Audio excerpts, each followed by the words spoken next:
Welcome to the United States Southern Command Women, Peace, and Security Breaking Barriers podcast. In each episode, we will host guests from the defense and security forces in Latin America and the Caribbean to share powerful stories and provide valuable insight of women breaking barriers in preventing conflict and building peace. Our goal is simple: to make the invisible visible.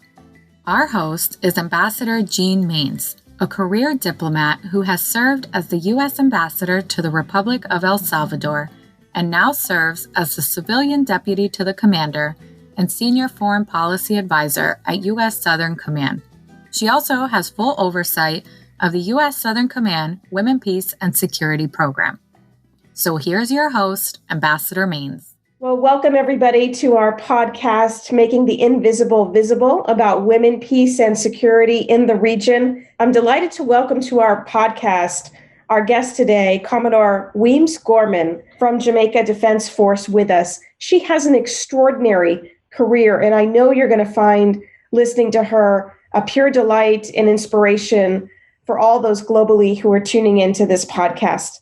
With over 29 years of distinguished service, Commodore Wemyss-Gorman is a career naval officer, and she is currently the highest-ranking female officer in the Jamaica Defence Force and is the only woman at this rank in the entire region.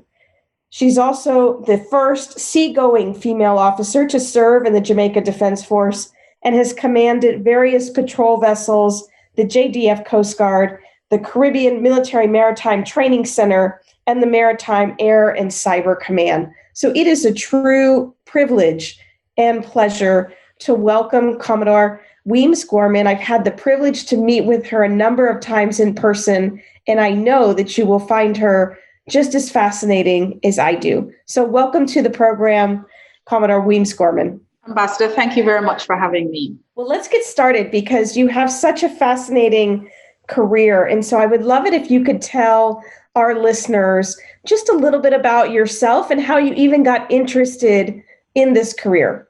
Sure. So if you're familiar with Jamaica, you know that it is one of the larger islands in the Northern Caribbean. And so our defense force is a significant size relatively in the region. And the island, I am from almost the center of the island. And really did not, as a child, have much reason to interact or even see our military. So I didn't know much about the Jamaica Defence Force until I had to migrate from rural Jamaica to Kingston, which is a city where most persons at that time, if you wanted to pursue tertiary education, you had to come to the city. It immediately appealed to me because it seemed non-traditional, and I think maybe as a little girl I was always non-traditional, or what you could call possibly a tomboy. I grew up as an only child with my grandparents, and I had no concept of not being able to do something that I wanted to do, and so I wasn't even tracking at the time that the JDF was not a place where it was normal to have women serving. And I just thought, well, I'm going to do that. It sounds like something that I could do and I want to do. And I set about joining and encountered, quite to my surprise, that there were limitations existing on not just women, but it was a kind of a shock to me that there was something that, oh, well, I can't do it. I didn't understand the concept. I just, I having gotten into the JDF, and then I was really interested in the Coast Guard, because apart from the JDF being very non-traditional career, option, for someone like me who came from rural Jamaica, I was fascinated by the Coast Guard, and I was then faced with the thought or the concept that I could not serve at the Coast Guard because at the time there were no women serving there no female officers. They certainly had a few females who did some support roles.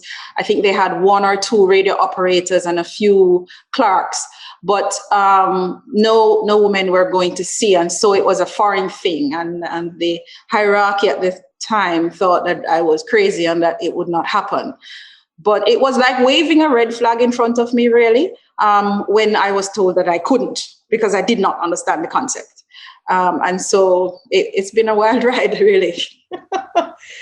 I love that. So when they waved that red flag at you, when you were coming in almost 30 years ago to the Jamaica Defence Force, yeah, were there other women that were coming in with you, or were you the only woman in your class? Or what did that look like at the time, 3 decades ago? I started out in how the JDF recruits officers through a process called a selection board.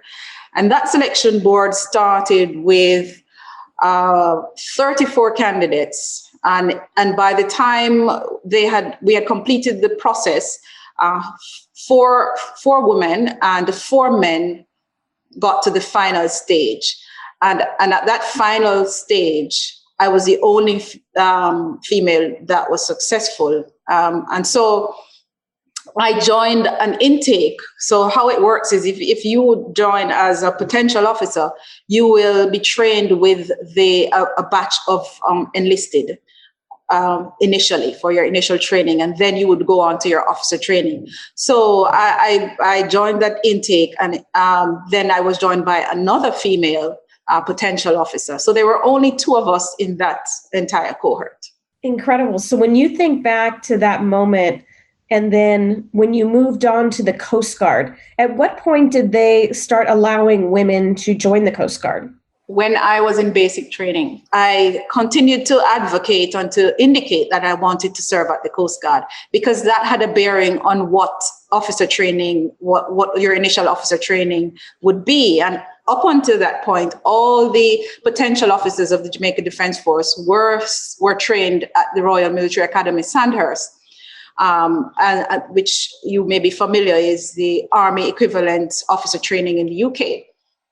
But I was insistent that I did not want to go to Sandhurst, and I set about researching that there was a naval equivalent, and that's where I wanted to go. And I got into a little bit of trouble here and there because I kept on, affaying myself with naval drill and doing naval drill to much the chagrin of my instructors. They were annoyed. You're not a Coast Guard officer, do not salute with your hand down. And I was just completely rebellious and insistent that I was going to be a naval officer and nothing was going to stop me. And as a result, I spent quite a long, extended period in our basic training facility, because the other female that was in training with me, she had also initially wanted to go to the Coast Guard. And when I arrived and I said, yes, great, we can go to the Coast Guard together. She said, oh, well, no, they said we can't go. And I respectfully declined the opportunity to join her with that course. And so I think perhaps my immediate superiors were of the opinion that they would be able to wear me down. So I stayed back in the training depot, and I was made to go on various other courses that passed through the training facility. So I ended up being on a young officers course, which included officers who had already done their basic training. And I got exposed to service writing and so on. So I learned the correct way to actually go about expressing my desire. And I wrote to the Chief of Defense Staff through the correct chain of command, which meant that my request was no longer being held at the lower command level, and it got to the headquarters where it had to be properly considered. And so I was fortunate at the time. The leadership of the force at the higher level was open to the possibility of this kind of change and integration, and I happened to have been a Coast Guard officer as well. And so I was seen by the headquarters. My request was considered, and that's how I ended up getting my basic naval officer training in the UK at Dartmouth. Well, that's fascinating to listen to you talk about that. The concept of holding out for what you really want and what you were really passionate about, and not just taking the first thing that they offer you and somehow feeling lucky that you're getting something, but really staying true to your pursuit and your passion of wanting to be a Coast Guard officer. And I think it's interesting also to note that the higher level commands were open to it, but the lower level commands were resistant to it. And so some of the things we're seeing in the world today, the higher level commands are trying to move, and it is still some of the lower or middle ranking that's holding that back. So I'd be interested to hear your thoughts on, you obviously faced a whole range of barriers throughout your career, and it would be interesting for the audience to hear some of those, but then also think through what are the barriers we still have yet to break through, or structural changes. And so I'd love to get your insight on some of those questions. Your assessment is correct. Over the years, I have seen that one level of command, whilst they have an intent or they are open to a certain change, because the integration of women in this, what has been for so many years a male-dominated space, is really a transformation of how people think and see and employ women. The challenge for the higher command is to translate that down to the lowest level and get persons to buy in. And one of the most powerful, I think, support you can have for this integration of women in defense and peace and security is when you have male sponsorship of it. Because I personally had that in my career. I think I was in the right place. The right persons were in the right place at the time to advance my case and to afford the opportunity. So some of the main obstacle is really cultural change, I think, and the way we think about the integration of women. And it's not just in the military. In the larger society, we have these obstacles and boxes that we place around different groups, which unfortunately women are the brunt of that kind of discrimination or unbalanced treatment. Well, I know your Chief of Defense, Rocky Mead, is very progressive and one of those who leads the way on reducing structural barriers for women in the Jamaica Defence Force.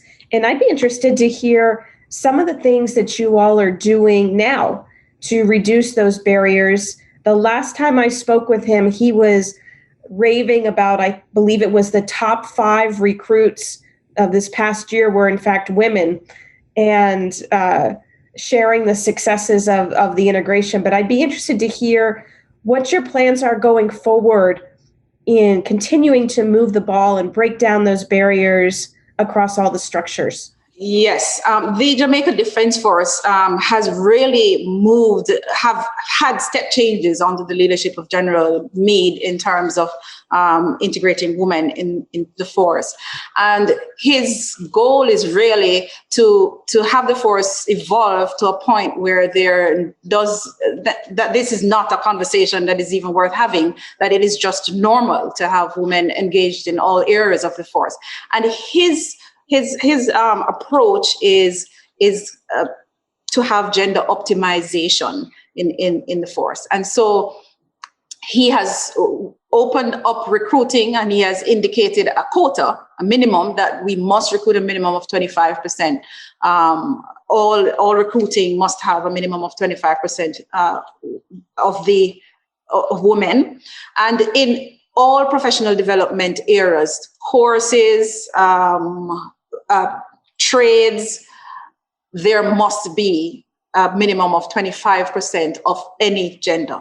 So there are some spaces or some areas that were kind of reserved or left for women. A lot of the women who initially were serving in support roles and not in combatant roles, not in line command and that kind of a thing. And he has completely removed all of that to say, for example, one trade for enlisted that was dominated by females would have been the writers or clerks.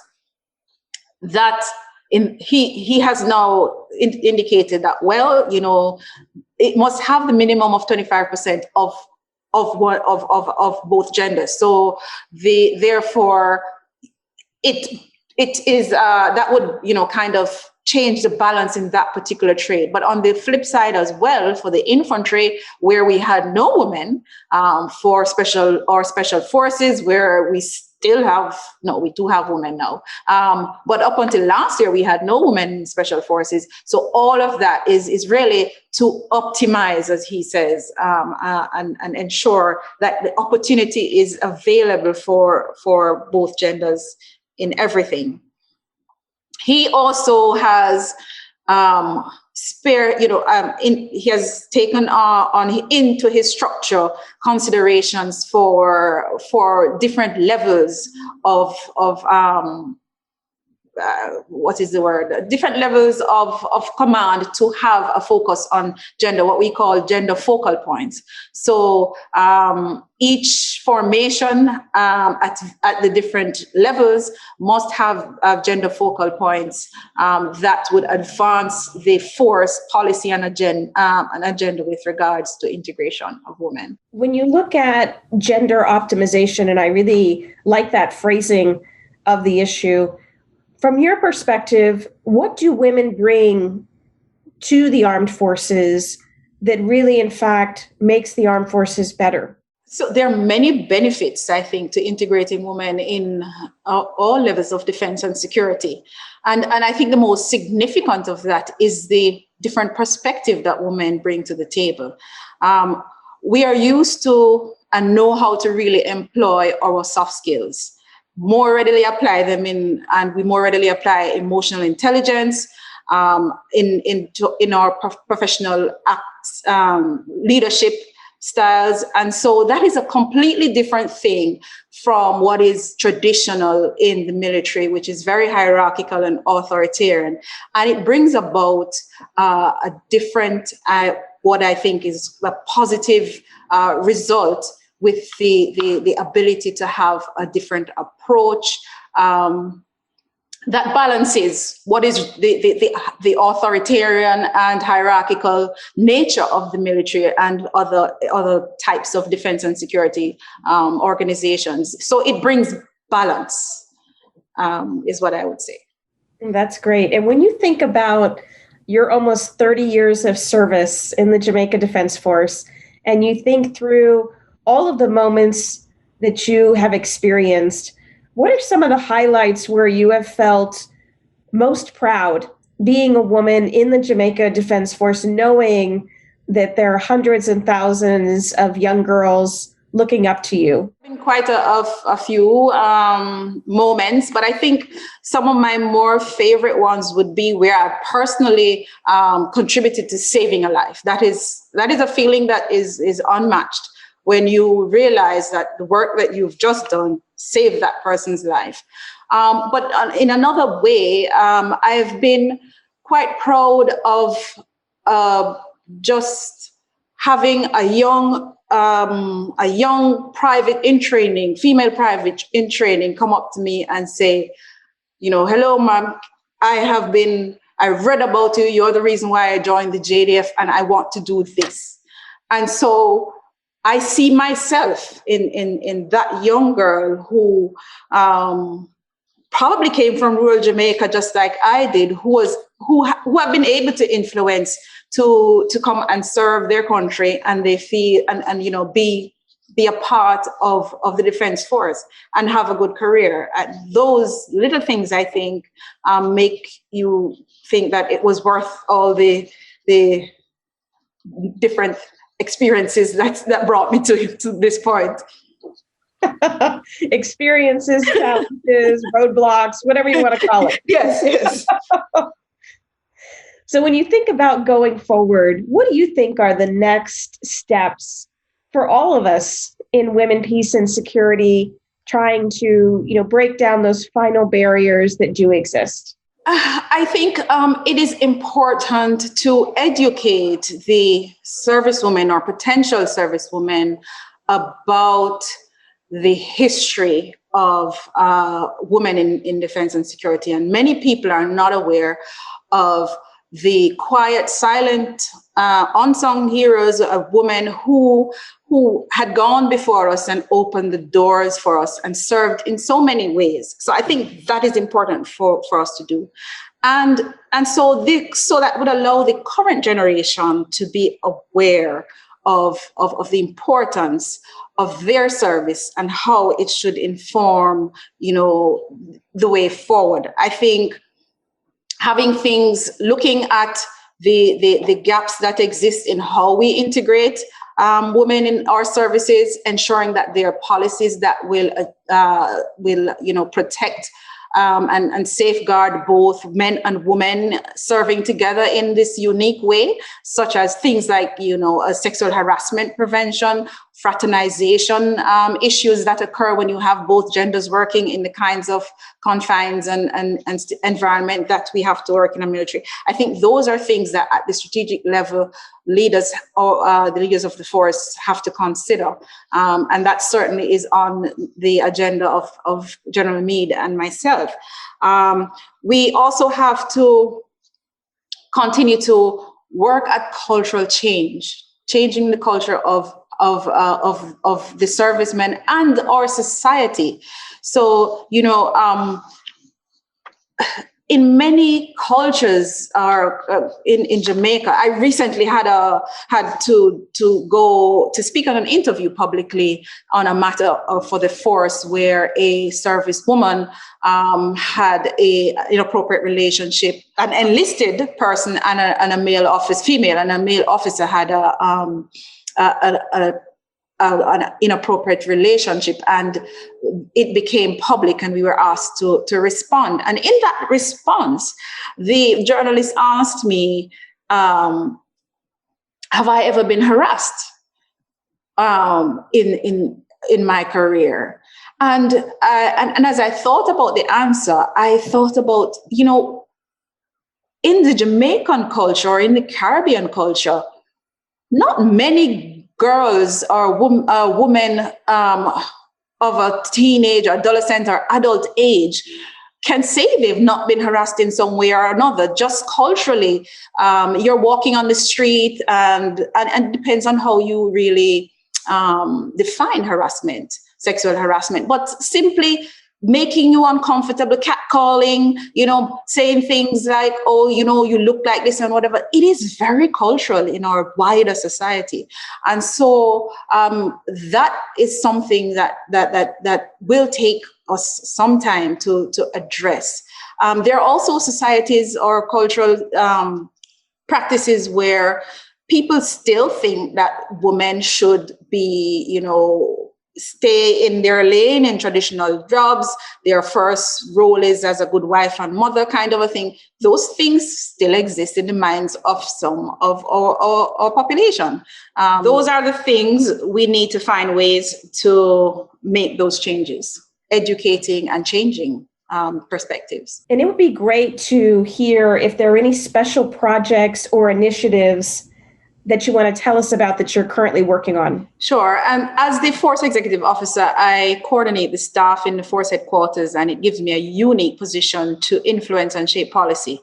And so I have used that opportunity to influence and review two significant policies that affect servicewomen in the force. And I mentioned them before, the force sexual harassment policy and the personal relationships and fraternization policy.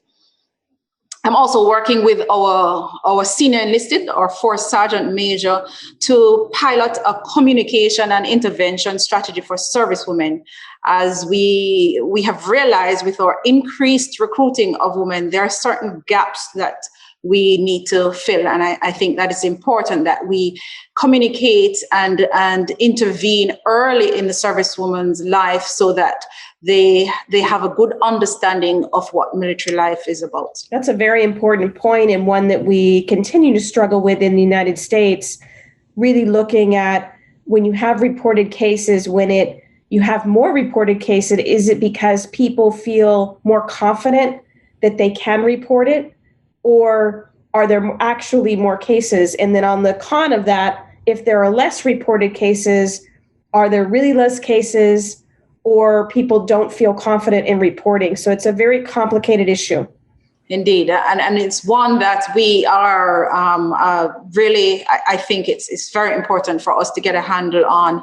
We have seen since the implementation of our policy, which occurred ahead of the national policies on sexual harassment, that there might be some perception or perceived increase in cases. But I believe that this is as a result of us having a policy in place that provides the space and the comfort level for persons to report. Well, I think that's so important. And when you talk about raising the profile of the unsung heroes, that, really making the invisible visible and showcasing their stories, which is one of, the reasons we started this podcast and have you as a guest today. It's to showcase women who have really led the way for a whole generation of women, and to give that space to both honor it and then move forward. But these are definitely challenges that not only Jamaica, not only this region, including the United States and globally, that we're facing together. So as we close out this segment, is there anything else that you want to share with our listeners about your experience in Jamaica, for all the listeners, both those experienced with the military and those considering a military career? Thank you for that question. I think in my experience, what is important for women either considering a career in the military or in any career really, is to be very sure of who you are and what you want to do. And whilst knowing that your competence and your work will speak for itself, and that is how you will earn the respect of your counterparts of any gender.